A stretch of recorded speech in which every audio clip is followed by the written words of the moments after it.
Wassalamualaikum warahmatullahi wabarakatuh.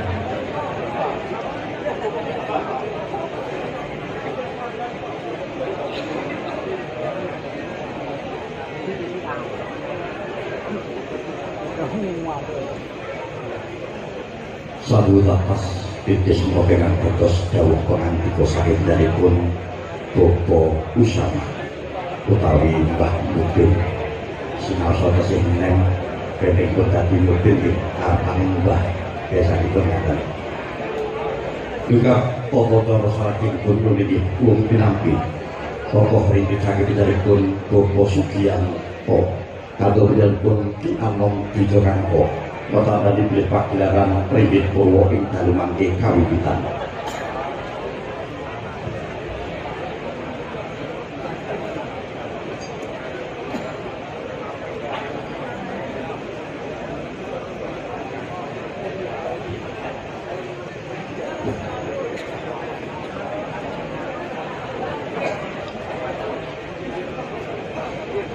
Karena diatur Bismillahirrahmanirrahim Ulung pinampi Gunungan Sangkilipun Bopo Sugiyanto Katur Ki Anom Wijokanto bertanda dipilih pagelaran Ringgit Purwo ing dalu mangke kawiwitan.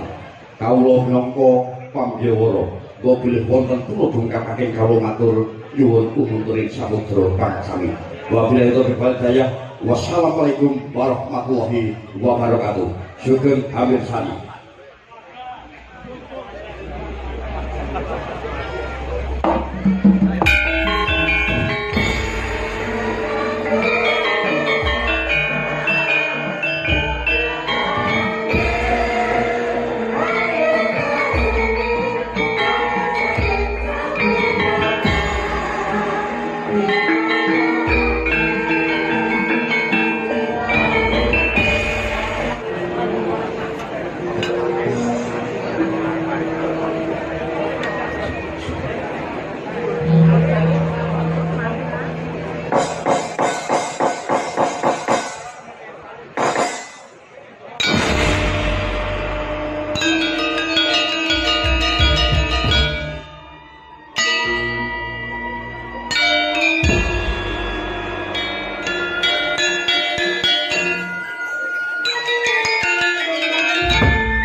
sumeblak sorote Dewan Pratangga Pati. Sunare dinapit gunung temah temlawu. Sora lembayu sumanggulat lebang socanengan gorapuh. Naratas sunaring Dewan Arako tinampi sirat ping pendopo dalem cemara gading marmodatan muka kawis tinggal gilar pemain sirat abet mantolaken sorote Dewan Pratangga Pati. Kalian nyebut asmaning Gusti ingkang Maha Welas lan sarta Maha Asih. Amorwani Naragwa Kandha Undita ingkang minangka dadya pambukaning carita.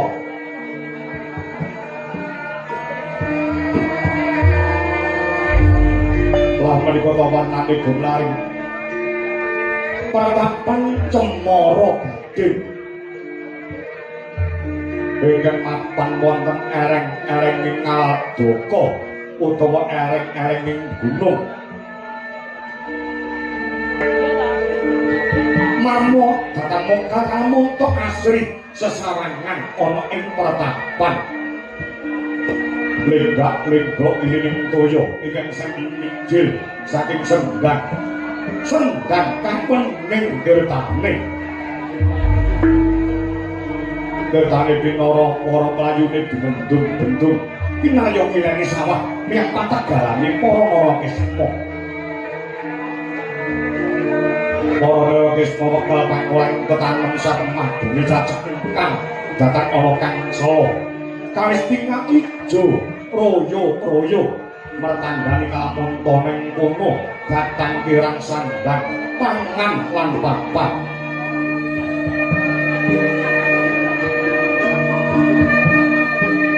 Lasinan bangkang minangka dadi ketuan ganing pertapan cemara gading ingkang wis ndungkap yos uwa nenggih.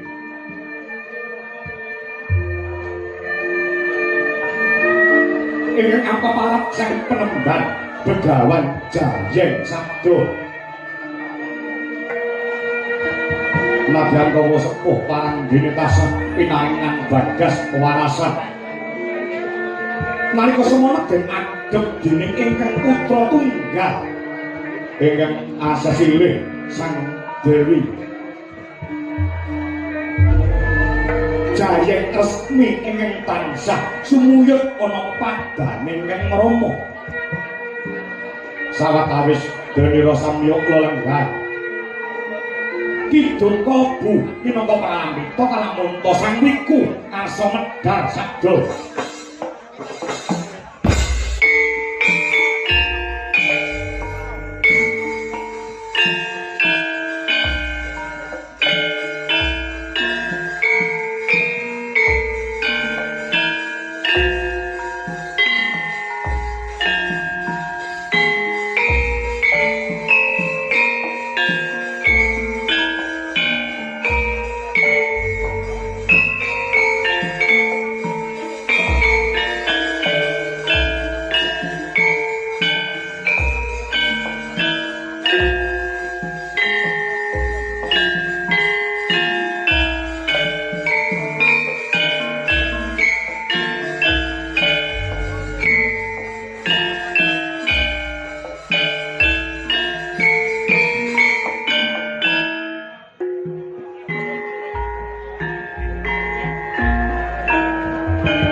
Iwan sembah lirik bulut kaporopo risak moropo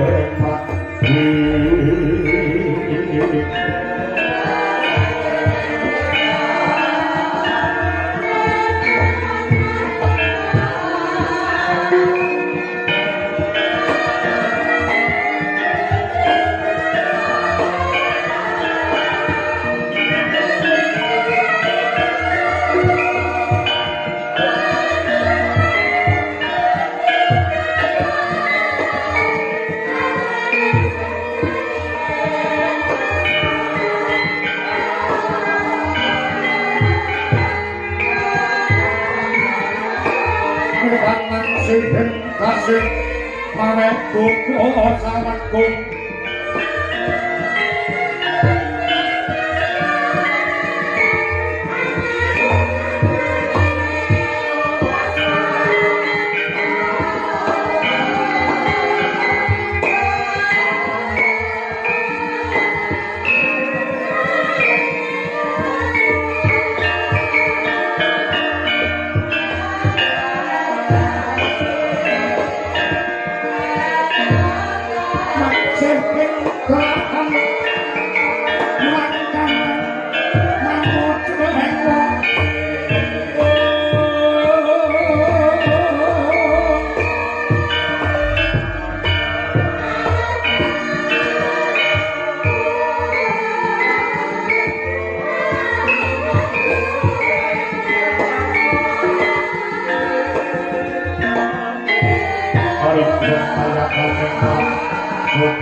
Sangga gendut jayeng resmi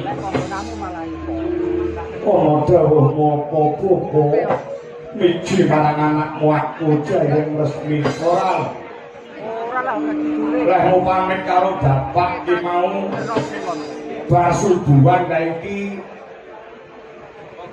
luhur kowe lagi mulih saka ngendi ya nduk popo nyuwun pangapura aku rada suwe nggonku ninggalake dalem kene ya mong ngestokake apa sing dadi kewajibaning anak menyang wong tuwa sawetara aku ora mulih mergo aku umbah-umbah ana ing tlaga umbah-umbah iya lah umbah-umbah ya umbah-umbah kok nganti saya ini kok suwi men wong nyatane 3 dina iki aku iso umbah-umbah mergo 3 dina iki udan gejek ora ana lerene wekasane umbane nganti tumpuk kaya gunung aku ki ngumbahi sandangan ora sandang aku ning yo sandangane Bapa Begawan Jayeng Sabdoga ngono ya nduk iya Bapa yo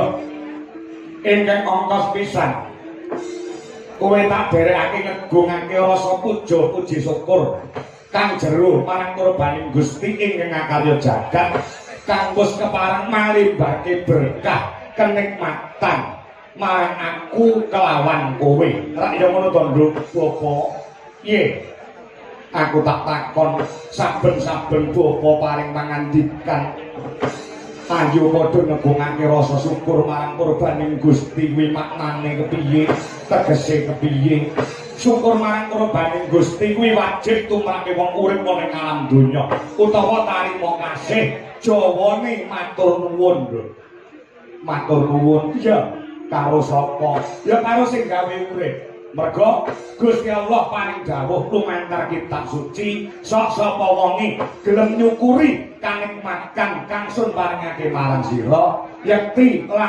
azidanakum yakti sun tambahi wala in kafartum sapa sing ora gelem nyukuri kanikmatan kang tak paringake marang kowe he manungsa siksaku yang amat pedih akan menimpa padamu wahai manungsa sing ora gelem ngegungake rasa syukur marang panjenengan ingsun Allah lah kuwi lho Nduk sing tak nggo paugeran sing tak nggo pancatan muka yen to tanpa berkah Gusti ingkang ngakarya jagat aku karo kowe iso silaturahmi iso jejagongan ana ing papan iki rak yo ngono to Nduk pancen bener pengendikaning Bapa penembang nikmat sempat nikmat sehat nikmat selamat kuwi kudu disyukuri rina pantarane contoh bengi iki upama awake dhewe ora diwenehi nikmat sempat karo sing gawe urip apa kelakon iso sapet jagong ana ing papan kene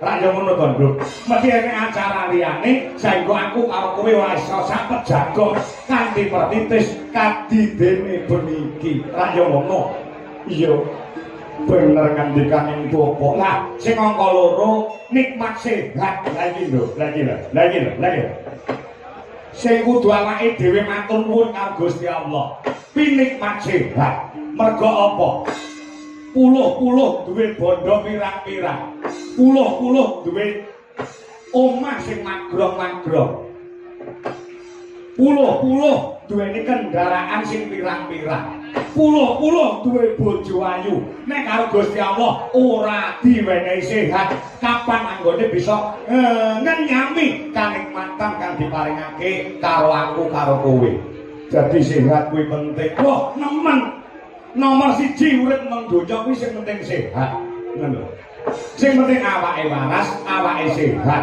nek awake waras arep mangan kae ora apa-apa arep ngombe kae ora apa-apa coba rek awake kebak karo penyakit duit duwe pirang-pirang para turah-turah tuku gula kuat yen perlu iso ngedekne pabrik gula ning karo dokter ora entuk ngombe sing mengandung gula mergo apa kena penyakit uyuh legi ya jane uyuh legi kuwi apa kencing manis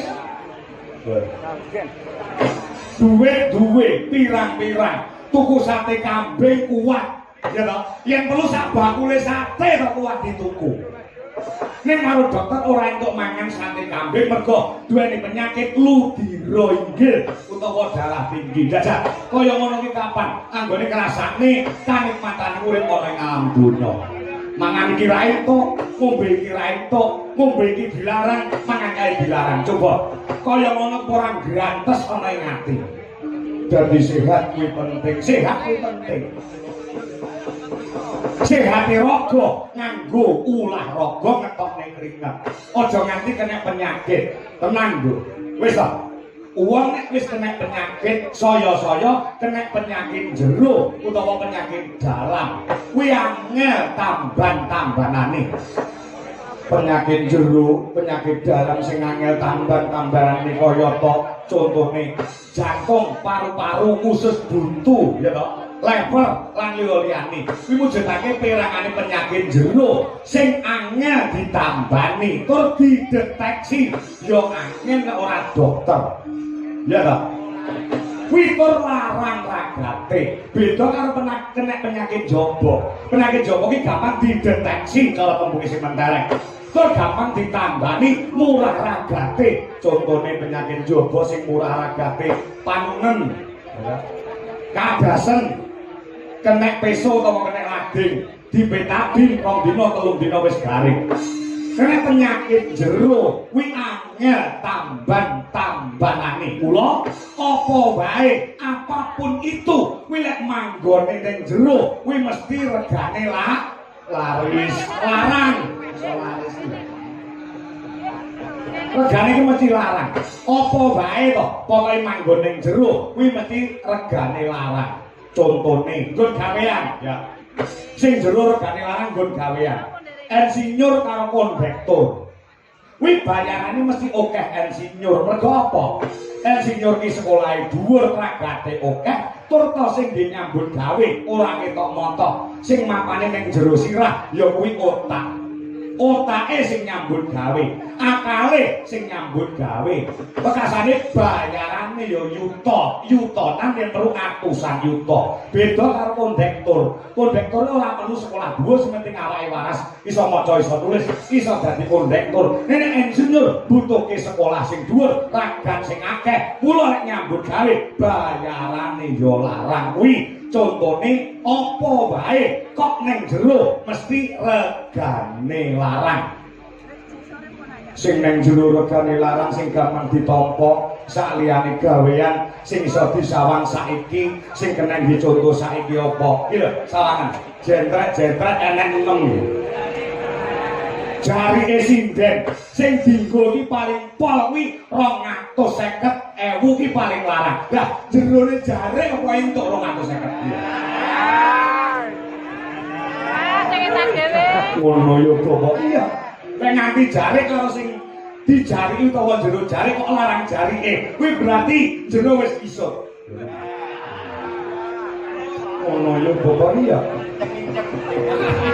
lho kena nggih contoh kena nggih patuladan kula sing darane sehat kuwi baku sehat kuwi penting ngono ya bapak ya rada maju tak kandhani umum iki wektune mirunggan aku pengen jagongan karo kowe sing duwe wigati kanggo apa to ya kanggo awakmu hasbuna Allah wa ni'mal wakil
Itu cari anyar-anyar lah.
Apa?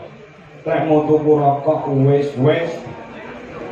Lah ora dikeki rokok karo bagian topitik. Jane wis dikeki ning kleru jeng rokok selangkula sampurna mil dikeki penagol. Lah dene sampurna mil iki dikeki penagol. Ono yo kok. Aku ketemu eleh tuku dhewe ya. Nduk, apa ana dawuhmu apa bobo? Aku wong tuamu, aku bapakmu.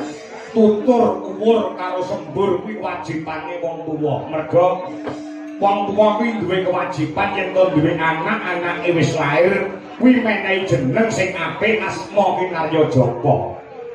Kuwi sepisanan. Lah sing sak banjure ya kuwi dewasake marang anak. Iya ta? Gedhekne kelawan anak. Sing angka sak banjure ya kuwi nyekolahne anak sak dhuwur-dhuwure kuwi wajibane wong tuwa. Lah sing pungkasan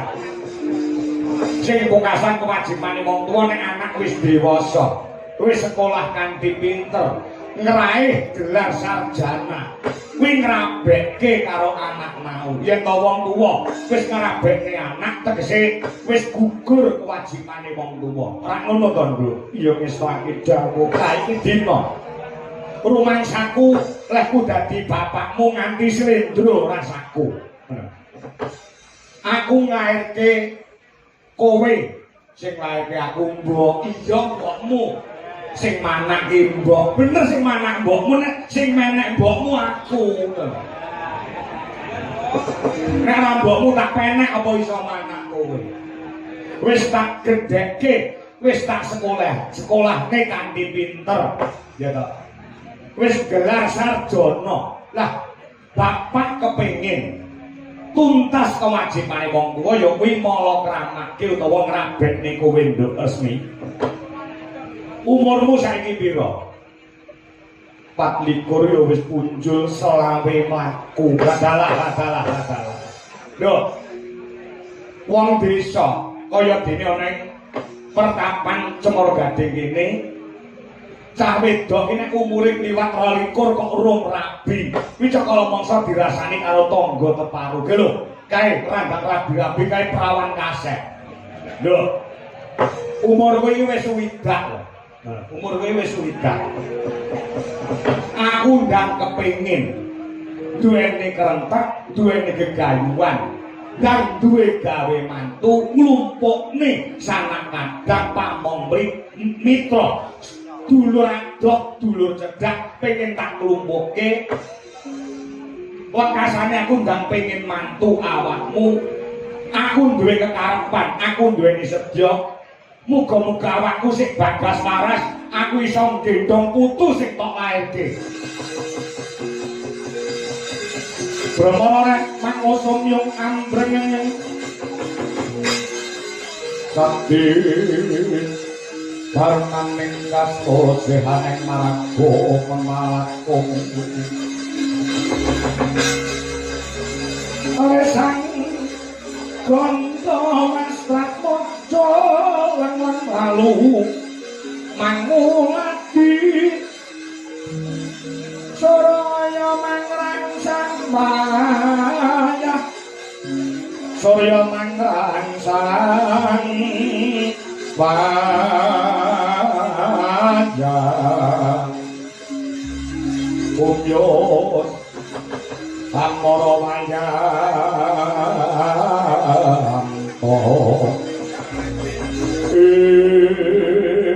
apa rong enek kon apa rong ana wong lanang sing mlebu ana ing atimu kowe meh selawe lho nduk umurmu sekolahmu ya wis tuntas nggonmu nuntut ilmu golek ilmu ya wis rampung kowe iki ngenteni apa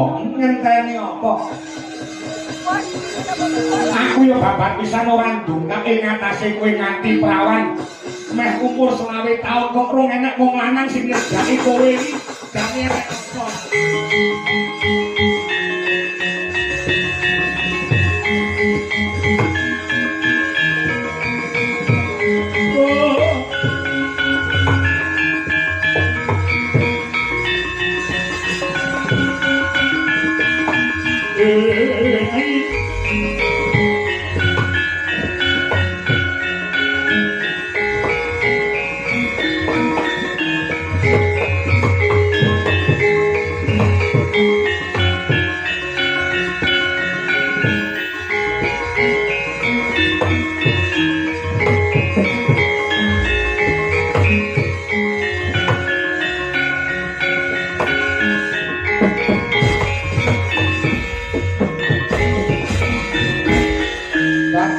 tur miturut manut sumarang mring Gusti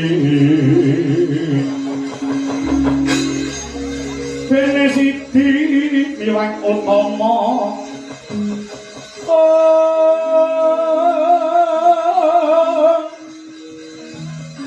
panindak ing praja ngadil bejo dadi bendoro prinerapan mring proadi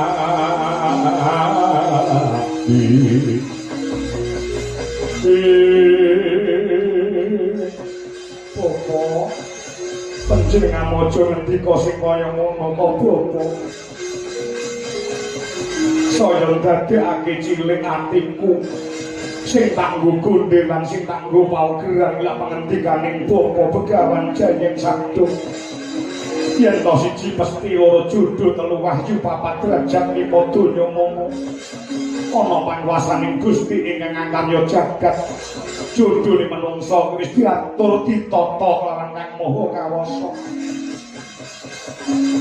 aja wandirake marang anakmu wedok aku Jayeng Resmi Bapa yen wis wahyane mangsa kala tertentu wae ana wong lanang ingin bakal mengku kelawan anakmu aku iki ora ndene ngono to Nduk wong bocah saiki lagi umur aja menek 20 18 19 taun wis gandeng renteng-renteng karo calanan lah kok kowe meh umur 20 kok wong lanang tuwa calanan sing dolan rene wae ora ono